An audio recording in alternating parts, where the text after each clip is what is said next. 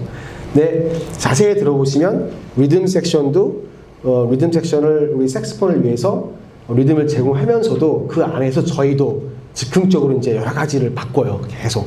하지만 스윙길 순댓국은 계속 유지를 시키면서. 네. 근데 연주자들은 막 바꿨다 그러는데 듣는 우리는 왜 차이를 모르겠죠? 글쎄 그거는 뭐 제 전문 분야가 아니라서 모르겠는데 왜 그럴까요? 여러분 뭔가 차이를 계속 느끼나요? 못 느껴요? 그래서 여러분들이 편하게 사는 겁니다. 못 느껴서. 이거 느끼기 시작하면요 인생이 복잡해져요. 이분도 그냥 평범하게 대학 졸업하고 회사 다니다가 거기에 빠져갖고 지금 미국까지 가서 살고 있잖아요. 외롭지 않았을까? 새우볶음밥 하고 있으니까. 예? 이건 가고 싶어 가는 게 아니고 안 가고 싶어서 안 가는 길이 아니죠. 음악 뮤지션으로 갈 길이. 뭐 운명같이 예. 예. 콜링 이게 부르는 그러니까. 것 같은. 예. 그냥 평범하게 살아야 되는데 왜? 아까 차이를 모르는 사람은 그냥 살면 됩니다. 근데 그 차이에 미치는 거예요. 그 작은 차이, 섬세한 차이. 그 얹혀서 서로 막 이게 째지는 그러니까 일방적으로 정해진 것을 전시하는 게 아니라 매 순간, 매 초마다, 매 순간 대화하는 거거든요. 존재하는 모든 것들과. 그러니까 우리는 못 느끼니까 괜찮아요. 이분들은 느끼니까 인생이 복잡해. 우리 김영직 선생님도 원래 대학은 뭐 전공하셨어요, 처음에는? 전공은 아니고요. 전공은 아니고 입학만 의예과를 입학했습니다. 예. 그것도 뭐 제가 알기로는 서울대학교 입학했어요? 예, 서울대 의대 입학했다가 이 차이를 알면 의대를 다닐 수가 없는 거예요. 이해했어요? 그 인생이 지금 얼마나 복잡하겠습니까? 예? 지금 인생이 복잡해 보여 안 복잡해 보여요? 행복해 보입니다. 예? 행복해 보인다. 행복해 보여요? 예, 행복합니다. 제가 제일 싫어하는 말이 행복입니다. 무슨 인생 행복이 있어요? 말도 안 되는 소리지. 철학자를 만날 때는 행복하겠다는 각오를 버려야 됩니다.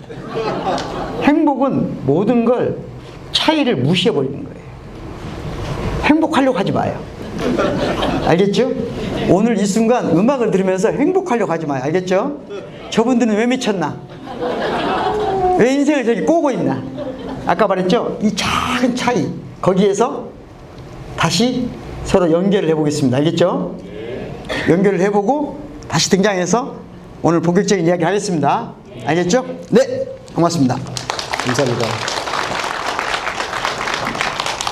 인터플레이에 관련된 부분에 있어서 이제 저희가 한 곡을 더 하고 그 다음에 본격적인 이야기가 있어요. 오늘 주제의 이야기를 들어갈 건데 올리비아 그린이라고 하는 곡을 설명드렸어요. 딸을 위해 만든 곡인데 그 곡에 굉장히 쉬운 멜로디, 굉장히 쉬운 동요 같은 멜로디에 저희가 이제 즉흥 연주를 할 건데 저희가 어떻게 교감하는지 보시면 돼요. 이게 무슨 말이냐면 이제 저랑 뭐 피아노랑 또 색스폰이랑 드럼이랑 계속 교감을 하려고 노력을 해요. 따라가기도 하고 쫓아가기도 하고 뒤에 쳐지기도 하고 그런 식으로 교감을 하는 걸 한번 보세요.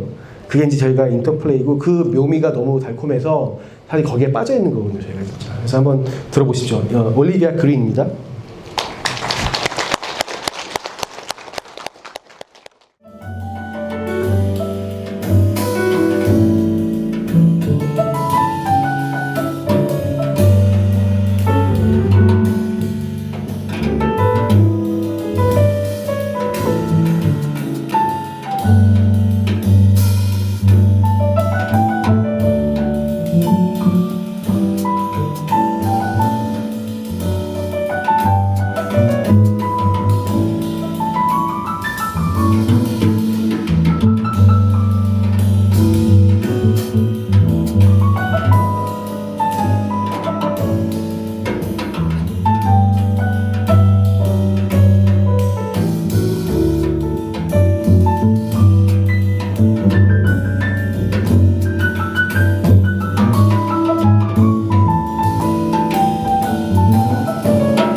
박수 한번 쳐주세요.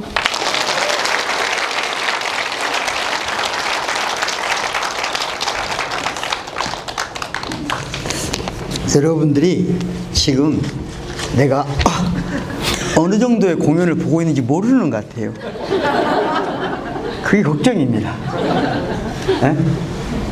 우리 어쨌든 세계적으로 이런 류의 뭐 우리가 흔히 한국 사람들이 뭐 실용음악, 스페셜 뮤직 이쪽에서 세계적인 대학 이 두 분 다 동문입니까? 그렇죠. 졸업생들. 예. 여러분들은 지금 버클리 음대 출신들의 에? 그건 오로지 나 때문에 가능한 거예요. 에?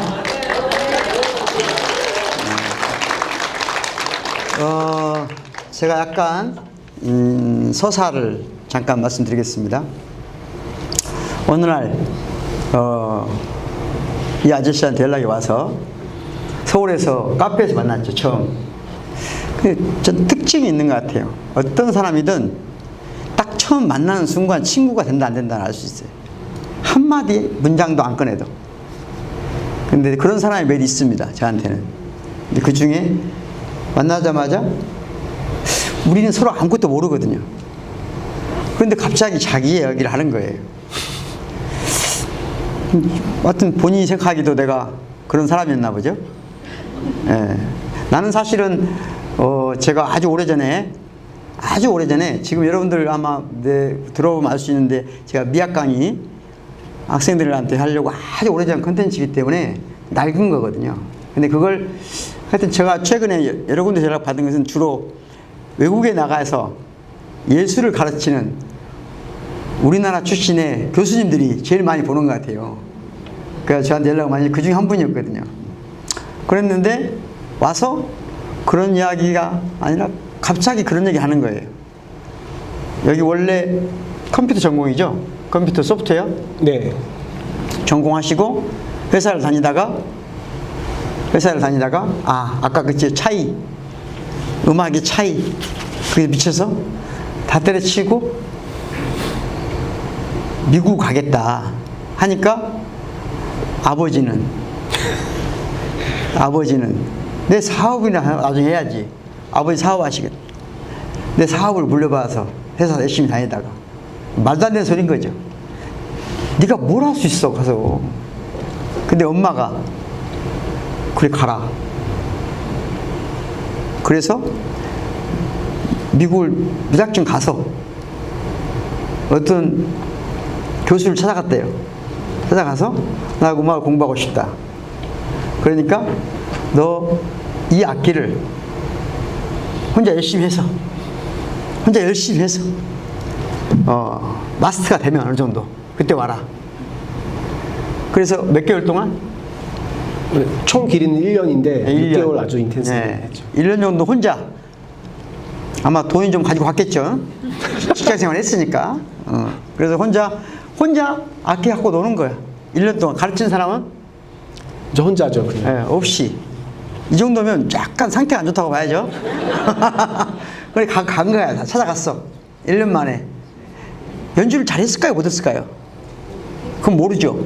아무튼 근데 받아들였어요. 그 교수님이. 나중에 들은 바에 의하면 그 교수님이 받아들인 이유는 연주 실력 때문이 아니고 이렇게 1년 뒤에 오라고 했을 때 온 최초의 사람이라는 거죠. 맞아요? 네, 맞습니다. 예. 물론 연주 실력도 있었겠지만 1년 뒤에 오라고 해서 가는 바보가 어디 있습니까, 세상에. 제가 학생들한테 그런 말 할 때 있거든요. 다음에 오세요. 그 말은 무슨 말이에요? 절대 오면 안 돼. 이런 말이거든요. 에? 다음에 저한테 강의해달라고 그래요. 다음에 하겠습니다. 그 말은 절대 안 하겠다는 말이에요. 근데 그거 못 알아듣는 학생이 아직 온 거죠. 영어였어가지고 그랬는데. 오케이. 그리고 다시 그리고 그렇게 저렇게 이제 생활도 하고 결혼도 하고 본인에게는 여동생이 한 명 있죠. 네, 맞습니다. 예, 여동생은 한국에서 살고 있고. 그런데 어느 날 엄마가 돌아가셨다는 연락을 동생한테 받은 거예요. 근데 돌아가시긴 돌아가셨는데 문제는 뭐냐? 자살하신 거예요. 아들에게는 큰 충격이었겠죠. 돌아왔을 때 문제는 또 여동생은 오빠가 용서가 잘 안 되는 거예요. 엄마는 어릴 때부터 아들에게는 뭔가 관대했지만 딸에게는 온갖, 딸은 좀 약간 교수님하고 달리 좀 조금 더 자유로웠나 봐요. 맞아요? 예, 자유로운 영혼. 예, 예. 그래서 엄마가 엄청 나무란 끝없이 욕을 하고 막 그런 딸. 그런데 막상 모든 사랑을 독차지한 오빠는 엄마의 죽어가는 그 모습을 못 본 거죠. 지금도 그 동생 화가 안 풀렸죠, 오빠한테? 그렇죠. 예. 예. 자, 그런데 문제의 출발은 저한테 지금 해준 얘기를 요약하는 거예요. 예. 만나자마자 첫 번째 이런 얘기를 한 거예요, 나한테. 예. 그런데 아주 나이가 먹을 때까지 본인은 엄마가 한글을 모른다는 걸 몰랐던 거예요. 왜? 당연하죠. 왜냐하면 뭐 아버지도 그만 서울의 중산층으로 잘 사는 그런 가족이었기 때문에. 그러면 엄마는 언어, 그러니까 엄마가 어느 순간 나중에 한글을 배우긴 하셨지만 오랜 기간 동안 몰랐다. 그 충격이죠. 그리고 본인이 와서 이제 엄마의 삶을 추적해보는 과정이에요. 그래서 엄마의 죽음을 어떻게 이해해야 될 것인가, 어떻게 받아들여야 될 것인가. 그러면서 이런 얘기를 저한테 처음 만나자 했어요. 그래서 제가 그 당시에 드린 말씀은, 첫째, 우리는 왜 죽음을 부정적으로 봐야만 하는가? 죽음을 부정적으로 볼 필요가 있는가? 우선 좀 드라이하게 얘기하면 죽음만이 아니라 자살을 부정적으로 볼 이유가 있는가? 인류 역사에서 예를 들어서 가장 고승님들은 어떻게 해요? 난 오늘 오후에 죽을래 하고 앉아서 죽잖아요. 이해했나요? 그러니까 전통적으로 온 인류가 가장 오래된 죽음에 대한 이해 중에 가장 아름다운 죽음은 뭐냐? 아름다운 죽음은 뭐냐? 내가 사랑하는 사람들, 내가 좋아하는 사람들 사이에서 내가 원할 때 원하는 시간에 죽는 거예요. 그건 아무나 못하죠. 아무나 못하죠. 어쨌든 지금은 사람들 사이에서가 아니라 사람들로부터 완전히 배제된 상태에서 죽음을 선택하기 때문에 우리는 자살을 어느 순간 부정적으로 보기 시작했을 뿐이에요. 그것도 담론인 거예요. 항상 자살이 긍정적이냐 죽음이 부정적이냐 라고 하는 것은 사실의 문제가 아니라, 사실의 문제가 아니라 보다 이것은 인식의 문제다. 인식은 쭉 바뀌어 왔다. 자, 거기까지는 우리가 금방 이해할 수 있는데, 그러면 설 교수님이 이해한 엄마의 삶 중에 가장 특이한 것은, 엄마를 알고 있는 모든 사람들이 엄마가 어린 시절에, 어린 날 어딘가로 일을 하러 가셨다는 거예요. 그런데 일을 하러 갔다가 어느 순간 돌아오셨어. 근데 엄마를 알고 있는 친정의 모든 식구들은 그 갔을 때와 왔을 때 차이가 너무 컸다는 거죠. 이유는 사람들이 알아보려고 했을까 안 했을까요? 옛날 사람들 그런 데 관심 없습니다. 아무도 모르지만, 그러나 가까운 사람들이 차이가 있다는 건 아는 거죠. 그걸 아들한테 이야기해 준 거죠. 그러면 제가 그때 첫 만날 때 질문한 거예요. 엄마는 글을 몰랐는데 말할 수 없는 거를 말할 수 있는 사람은 누구였을까? 여러분들도 말할 수 없는데 말하고 싶은, 말할 수 있는 존재가 누구죠? 벽? 아니 뭐요? 저를 아는 처음 만난 사람한테 처음 만난 사람? 그러면 절대 친구가 안 됩니다. 여러분들은 그런 경우가 있습니까? 없습니까? 말할 수 없는 것을 말해야만 하는 그 무엇이 여러분에게 있습니까? 있다면 그 말은 누구에게 할 수 있습니까? 네, 그런 걸 이해하고 싶으면 한강 작가를 읽어보시기 바랍니다. 어쨌든 저는 이렇게 말했어요. 간단히 말하면 그대가 설 교수님이 이 말을 듣고 이해해서 다른 사람에게 말로 전달할 수 없는 나이 때 엄마는 당신에게 반드시 말을 했을 것이다. 반드시 말을 했을 것이다. 그리고 당신한테는 그 느낌이 있을 것이다. 지금 기억은 어느덧 기억은 없지만 느낌은 있을 것이다. 이런 이야기가 왔다 갔다 하면서 당시 그러니까 여기 한국에 오게 된 배경은 자살 예방 음악 프로젝트를 가지고 풀브라이트 재단에 지원을 받아서 오신 후에 이러저런 지금 엄마와의 삶, 자살, 이해 그 과정에 저를 만난 거예요. 그래서 제가 이야기를 하는 도중에 어쩌면 엄마는 언어의 감옥 속에 언어라고 하는 것을 마틴 하이데거는 존재의 집이라고 했는데 누군가에게는 언어가 감옥이지 않았을까?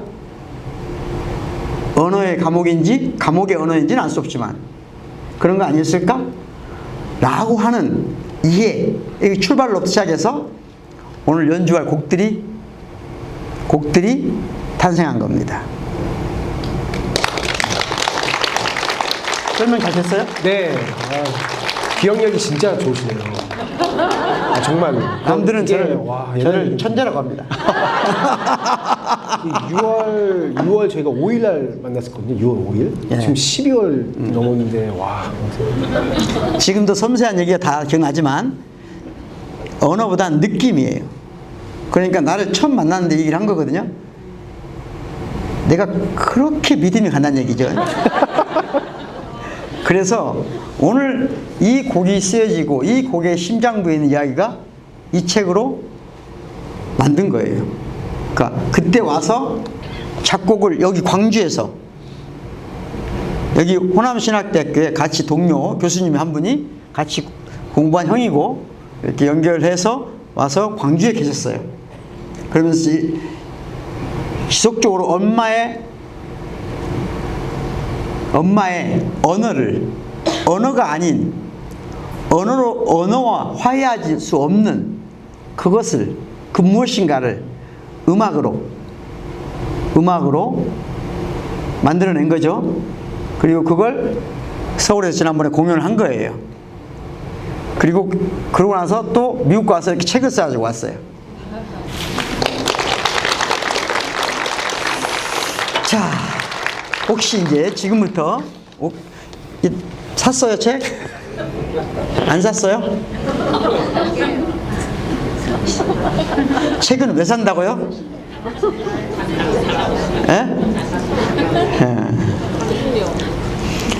책을 읽는 게 힘든 사람들이 많습니다. 근데 제가 보면 저를 좋아하는 사람들은, 저를 만나러 온 사람들은 기본적으로 대부분은 한 70%는 책 읽는 걸 좋아하시는 분들입니다. 근데 오늘은 보니까 한 50% 같아요. 큰 틀에 이 전체 곡에 대해서 한번 설명을. 네.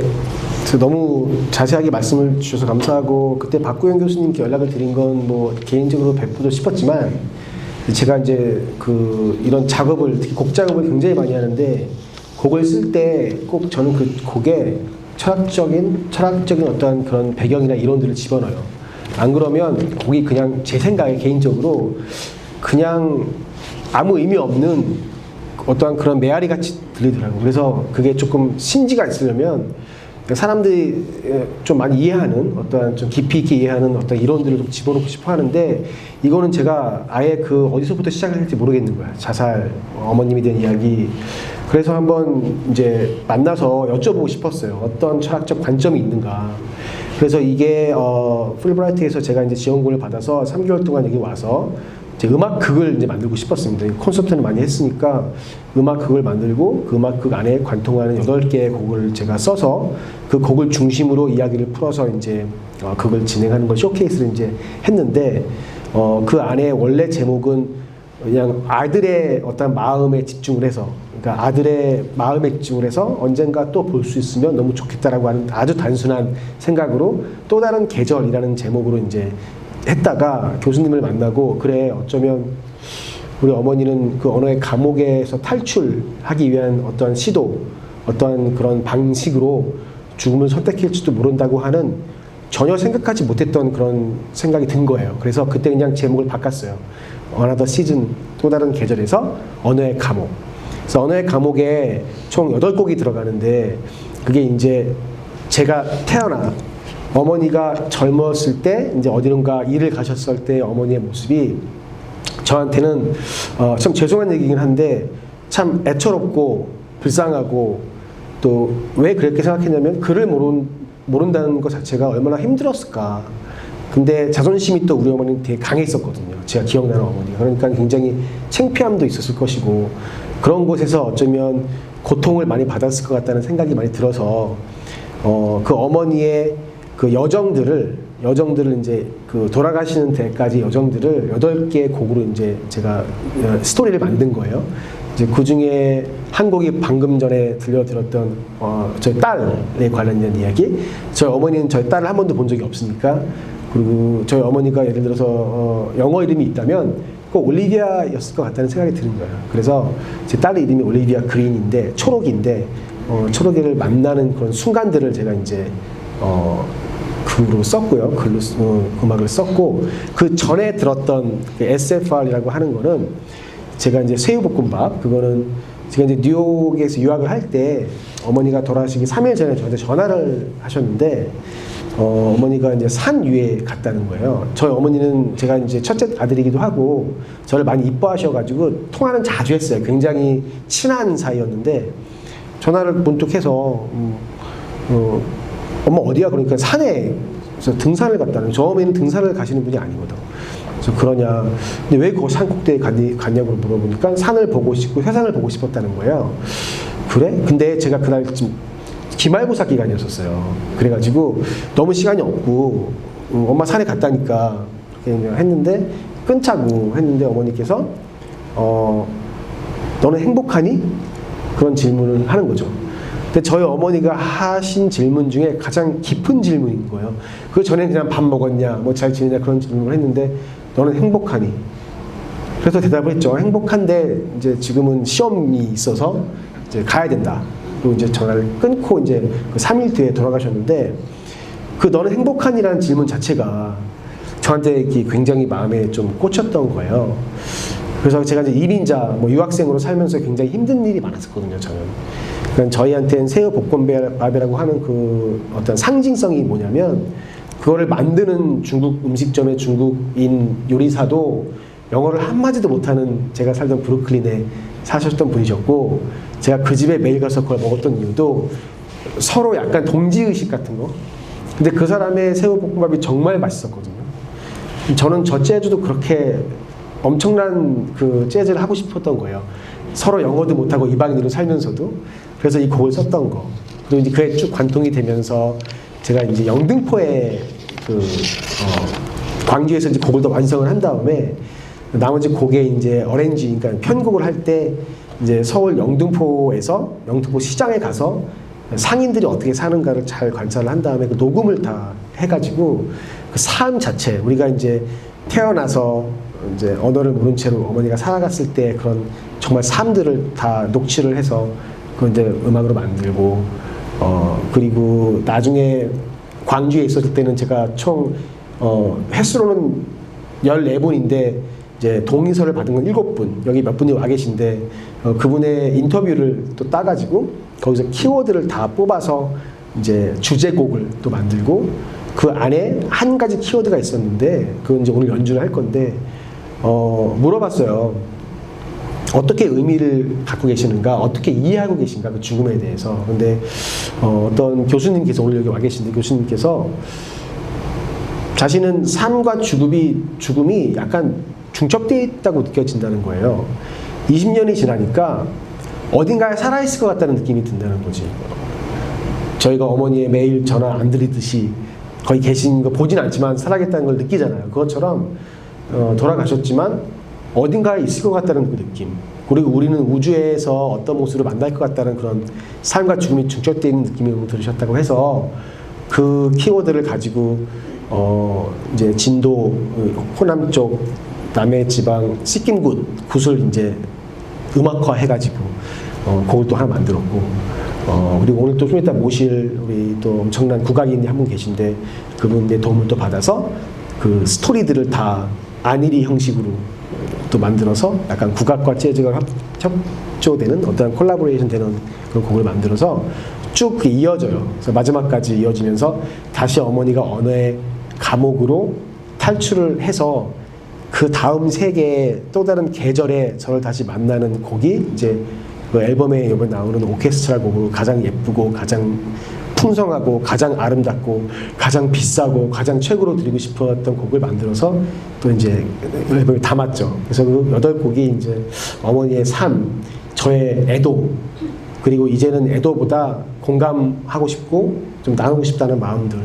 그래서 그걸 완성을 하고 그 이야기를 책을 쓰고 내년에 이제 이거를 모두 다 집대성하여 이제 음악극을 올리고 싶어서 지금 이제 이런 식으로 책도 판매하고 하는 중입니다. 네.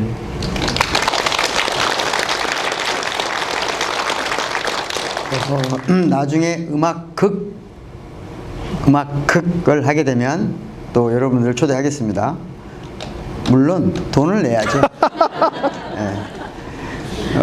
방금 우리가 나눈 이야기를 철학자들이 유명한 철학자 2명을 잠깐 소개하겠습니다. 루드위히 비트겐슈타인이라는 철학자가 이런 말을 했어요. Die Grenzen meiner Sprache. 독일말 할까요? 말까요? 해봐요. Die Grenzen meiner Sprache bedeuten die Grenzen meiner Welt. 이건 무슨 말이냐? 내 언어의 경계, 한계는 곧 내 세계의 한계다.